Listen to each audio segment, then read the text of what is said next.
Hello, and welcome to Book 5 in the Meditations of Marcus Aurelius.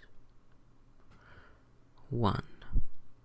In the morning, when you find yourself unwilling to rise, have this thought at hand: I arise to the proper business of man, and shall I repine at setting back about that work for which I was born and brought up into the world?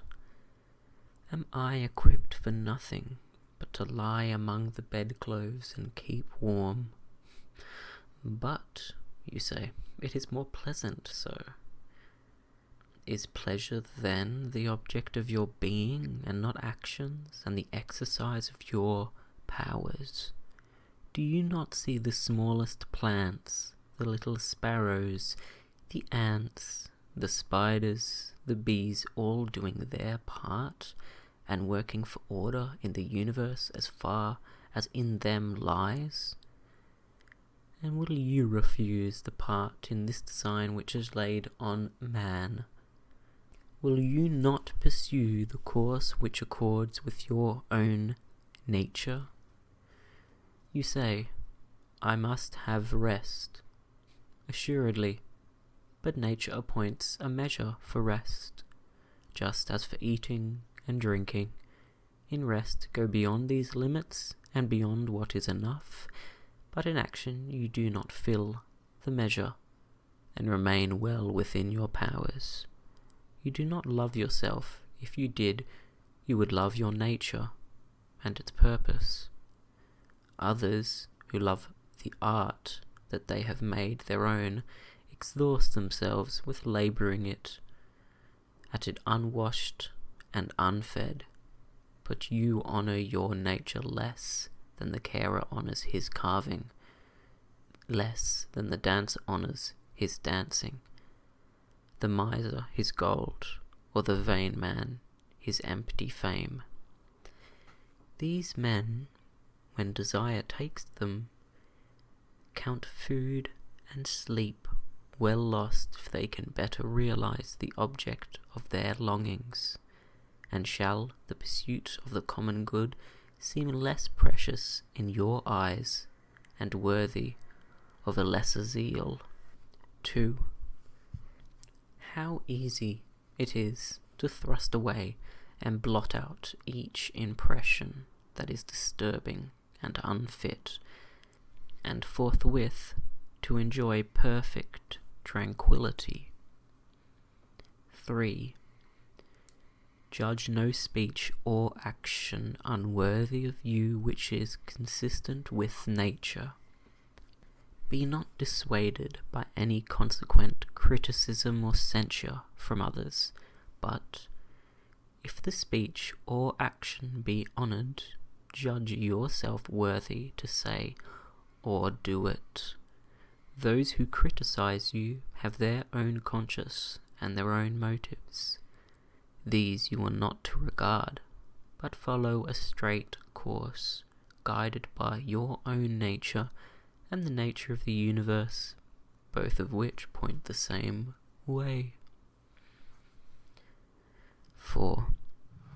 I walk the way which is nature's, until at last I shall fall and be at rest, breathing out my breath into the air wherefrom I daily drew it, falling on that earth whence my father drew his seed, and my mother her blood, and my nurse the milk which nourished me, on that earth which has been given me my daily food and drink through all these years, which sustains my footsteps and bears with me her manifold abuser.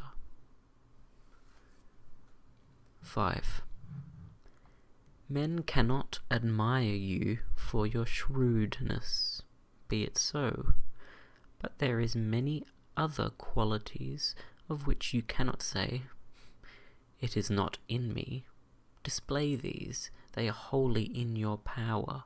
Be sincere, be dignified, be painstaking, scorn pleasure, repine not at fate, need little, be kind and frank, love not exaggeration and vain talk, strive after greatness.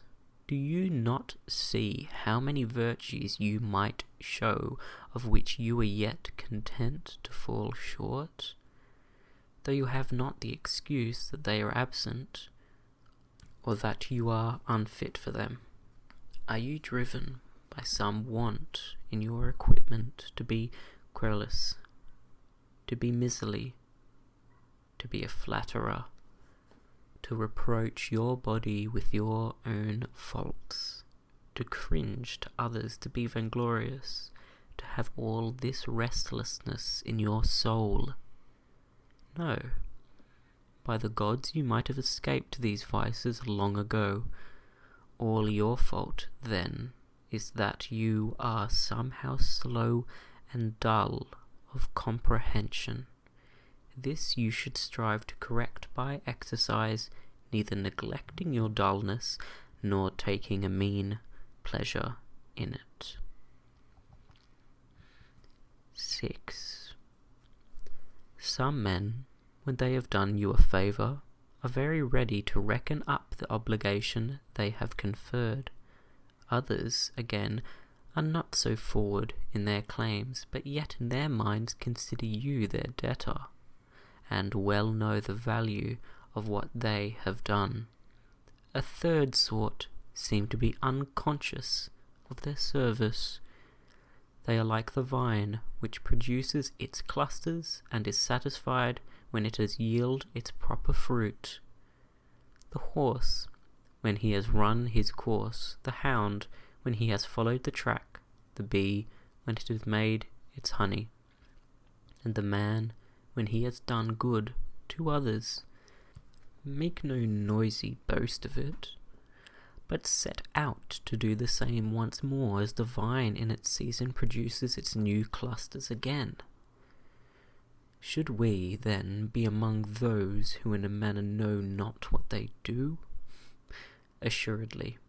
But this very thing implies intelligence, for it is a property of the unselfish man to perceive that he is acting unselfishly, and surely to wish his fellow also to perceive it.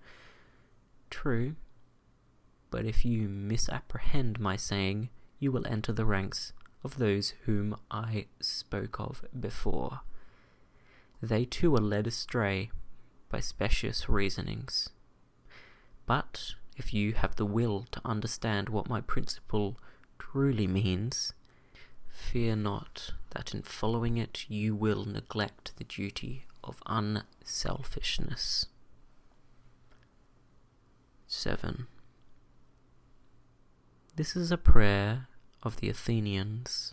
Rain, rain, dear Zeus, on the plains and ploughlands of the Athenians. Man should either not pray at all, or pray after this frank and simple fashion. 8. Just as one said that Aesculapius has prescribed a course of riding for some, or the cold bath, or walking barefooted, so it may be said that the guiding mind prescribes for a man disease or mutilation or losses, or the like. Prescribed, in the first case, means that such treatment was enjoined on the patient as might coincide with the needs of his health. In the second case, it means that either man's fortune is appointed to coincide with the purposes of fate. Now, the very word coincidence implies something like that correspondence of squared stones in a wall or pyramid, which workmen speak of when they fit them together in some structure. All things are united in one bond of harmony, and just as all the existing bodies go to make the visible world what it is, so destiny, as the general cause, is compounded of all particular causes. The most unphilosophical grasp my meaning, for they say, Fate gave this to so and so, this was appointed or prescribed to him. Let us, then, receive the decrees of fate as we receive the prescriptions of Asclepius. He prescribes many things for us, and some of them are harsh medicines. Yet we obey him gladly in the hope of health. Conceive therefore that, for nature, the doing of her work and the fulfilling of her purposes are, as it were, her health, and welcome all that happens, even should it seem hard fortune, because it tends to the health of the universe, and to the prosperity and felicity of Zeus. He would not have brought to this or that on any man, did it not contribute to the good of the whole. Nor does any part of nature's system bring aught to pass which suits not with her government. For 2 reasons.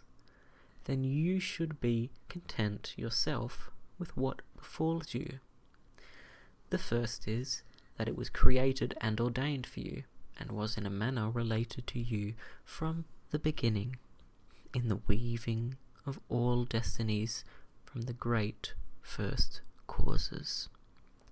The second is, that even what happens severely to each man contributes to the well-being and prosperity of the mind which governs all things, and, indeed, even to its continued existence. For the whole is maimed if you break in the slightest degree this continuous connection, whether or parts or causes.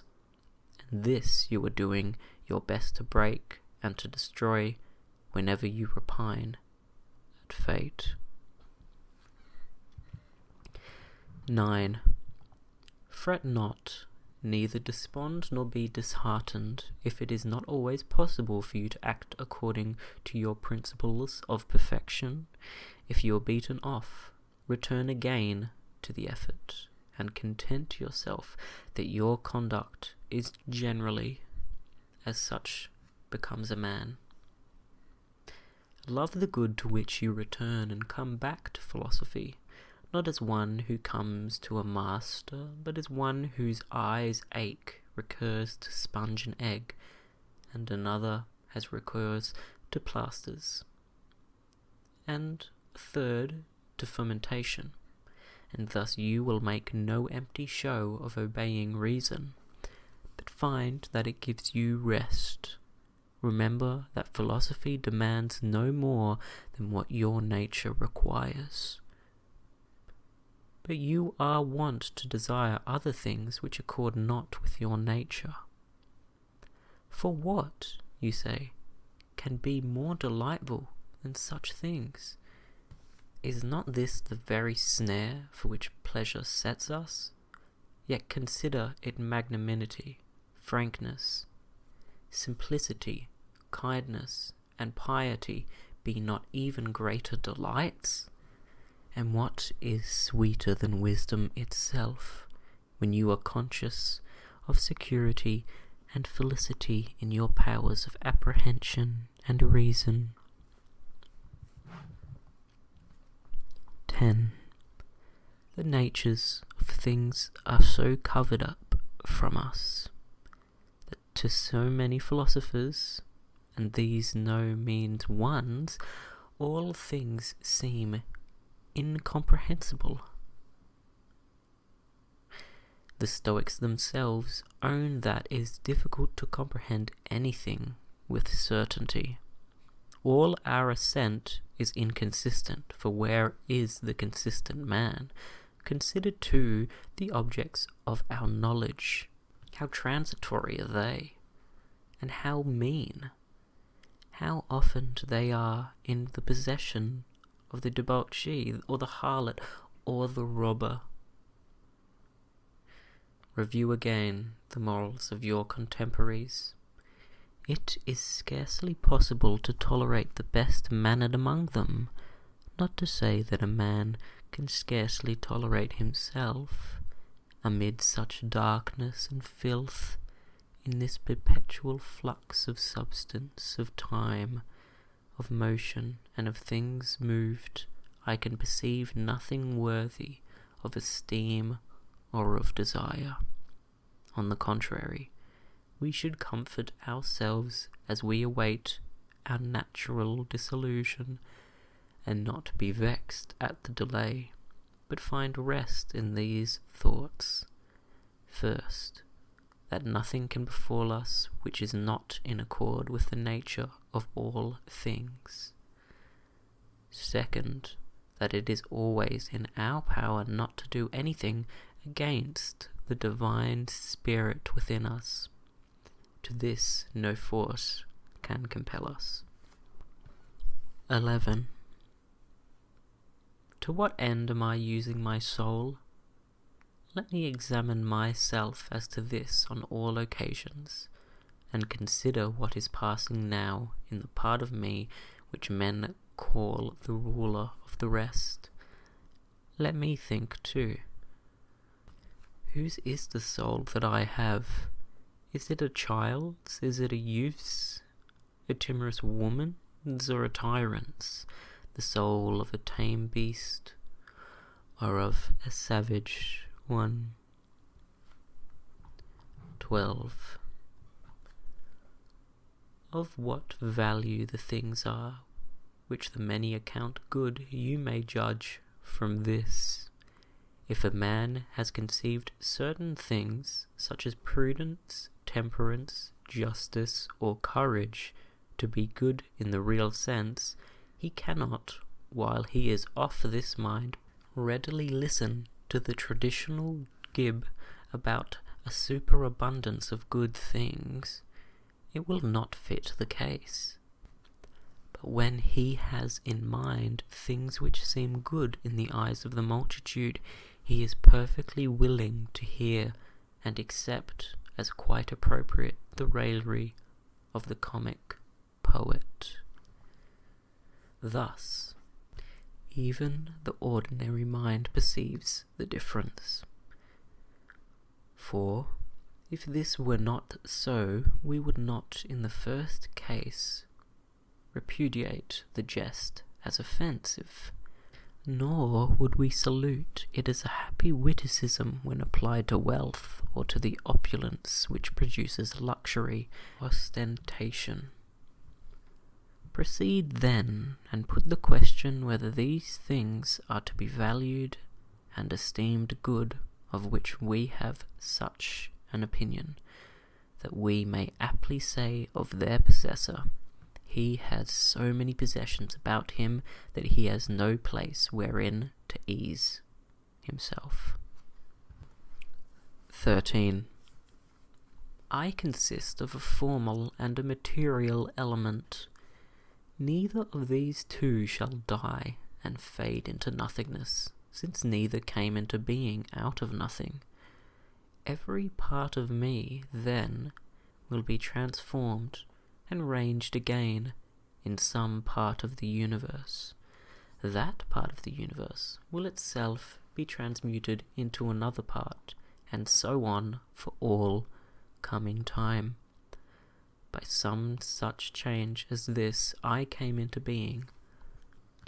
Likewise, my progenitors, and so back from all time past. There is no objection to this theory, even though the world be governed by determined cycles of resolution. 14. Reason and the art of thinking are powers which are complete in themselves and in their special processes. They start from their own internal principle and proceed to their appointed end. Such mental acts are called right, to indicate that their course of thought is right or straight. 15. Nothing should be said to be part of a man which is not in part of his human nature. Things that are not part of his essence cannot be required of him, and have no part in the promise or the fulfillment of his nature. Therefore, In such things lies neither the end of man nor the good which crowns that end. Moreover, if anything were really put part of a man, it would not be proper for him to despise it or revolt against it, nor would he be praiseworthy who made himself independent thereof. If non-essential things were indeed good, he could be no good man who stinted himself in the use of them. But, as we see, the more a man goes without them, and the more he endures the want of them, the better a man he is. 16. The character of your most frequent impressions will be the character of your mind. The soul takes colour from its impressions, therefore steep it in such thoughts as these. Wherever a man can live, he can live well. A man can live in a court, therefore he can live there well. Again, everything works towards that for which it was created, and that to which anything works is its end, and in the end of everything is to be found the advantage and the good of it. Now for reasoning beings, society is the highest good, for it has long since been proved that we were brought into the world to be social. Nay, was it not manifest that the inferior kinds were formed for the superior, and the superior for each other? Now the animate is superior to the inanimate, and beings that reason to those that only live. 17. To pursue impossibilities is madness, and it is impossible that wicked should not act in some such way as this. 18. Nothing can befall any man which he is not fitted by nature to bear. The like events befall others, and either through ignorance that the event has happened, or from ostentation of magnanimity, they stand firm and unhurt by them. Strange then that ignorance or ostentation should have more strength than wisdom. 19. Material things cannot touch the soul at all, nor have any access to it. Neither can they bend or move it. The soul is bent or moved by itself alone, and remodels all things that present themselves from without in accordance with whatever judgment it adopts within. 20. In one respect man is nearest and dearest to me, insofar that is, as I must do good to him and bear with him. But insofar as some men obstruct me in my natural activities, man enters the class of such things indifferent to me, no less than the sun, the wind, or the wild beast. By these, indeed, some special attention may be impeded, but no interference with my purposes or with my inward disposition can come from them, thanks to my acceptive and modifying powers. For the mind can convert and change everything that impedes its activity into matter for its action. Hindrance in its work becomes its real help, and every obstruction makes for its progress. 21. Reverence that which is the most excellent in the universe, and the most excellent is that which employs all things and rules all. Likewise, reverence that which is most excellent in yourself. It is the same nature as the former, for it is that which employs all else that is in you, and that by which your whole life is ordered. 22. That which harms not the city cannot harm the citizen. Apply this rule whenever you have the idea that you are hurt. If the state cannot be hurt by this, neither am I harmed, and if the state be hurt, we should not be wrathful with him who hurt it. Consider where lay his oversight. 23. Consider frequently how swiftly things that exist or are coming into existence are swept by and carried away. Their substance is as a river perpetually flowing. Their actions are in continual change, and their causes subject to 10,000 alterations. Scarcely anything is stable, and the vast eternities of past and future, in which all things are swallowed up, are close upon us both hands. Is he not then a fool who is puffed up with success in the things of this world, or is distracted or worried, as if he were in time of trouble likely to endure for long? 24. Keep in mind the universe of being in which your part is exceedingly small, the universe of time of which a brief and fleeting moment is assigned to you, the destiny of things and how infinitesimal you share therein. 25. Does another wrong me? Let him look to that. His character and his actions are his own. So much is in my personal possession as is dispensed to me by the nature of things, and I act as my own nature now bids me.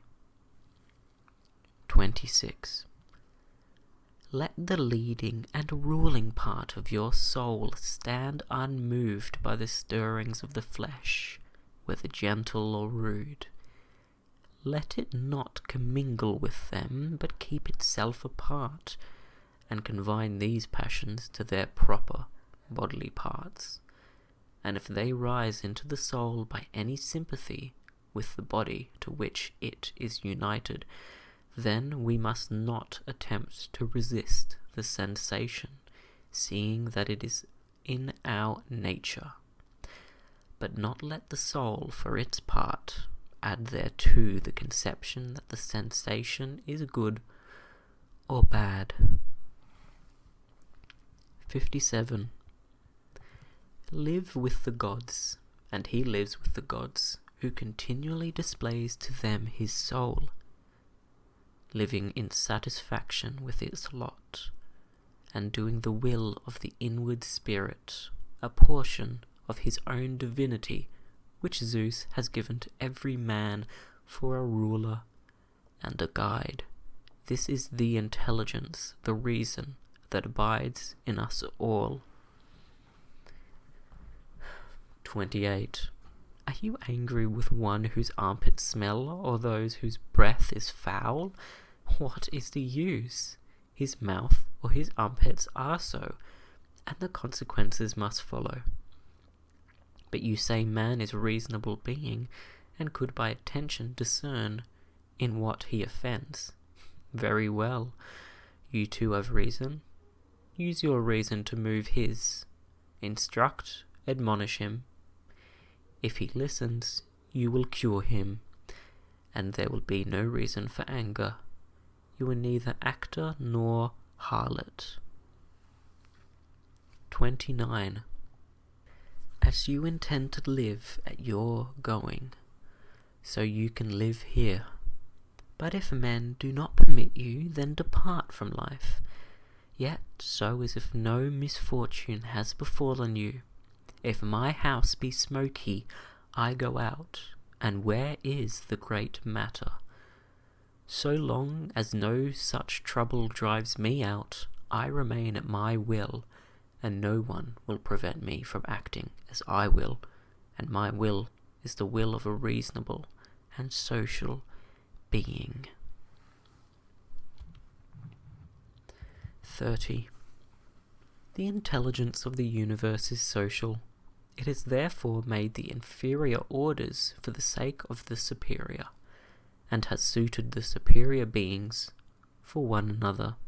You see how it hath subordinated and coordinated, and distributed to each according to its merit, and engaged the nobler beings to a mutual agreement and unanimity. 31. How have you behaved towards the gods, towards your parents, your brothers, your wife, your children, your teachers, those who reared you, your friends, your intimates, your slaves? Can it be said that you have ever acted towards all of them in the spirit of this line? He wrought no harshness, spoke no unkind word. Recollect all you have passed through, all that you have had strength to bear. Your life is now a tale that is told, and your service is all discharged. Recall the fair sights you have seen, the pleasures and the pains you have despised, the so-called glory that you have forgone, the unkindly men to whom you have shown kindness.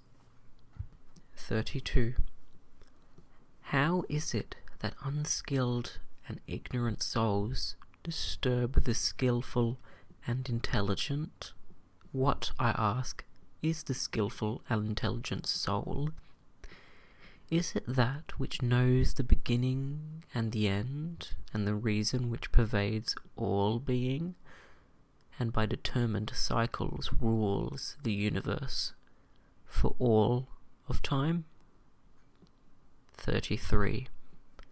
In a little space you will be only ashes, and dry bones, and a name, perhaps not even that. A name is but so much empty sound and echo, and the things which are so much prized in life are empty, mean, and rotten.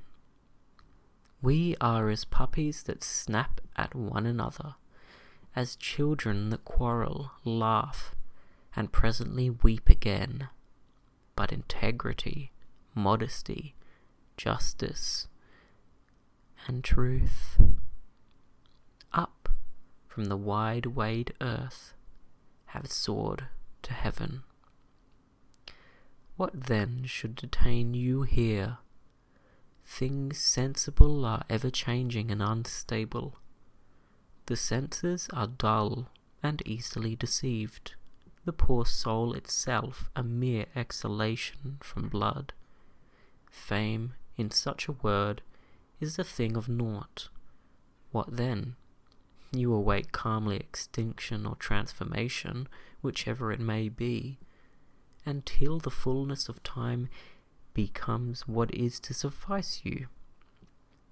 What else than a life spent in fearing and praising the gods, and in the practice of benevolence, toleration, and forbearance towards men, and whatsoever lies beyond the bounds of flesh and breath? Remember that it is neither yours nor in your power. 34.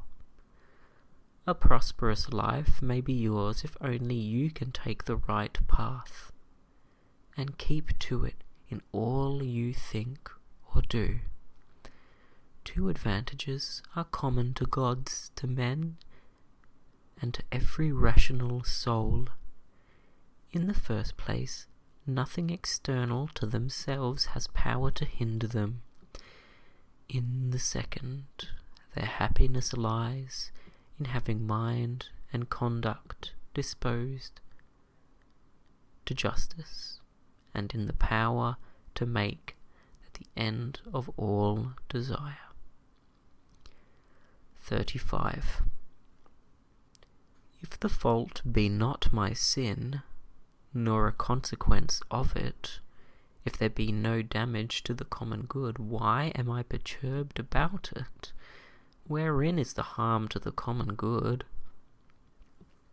36. Be not incautiously carried away by sentiment, but aid him that needs it according to your power and his desert.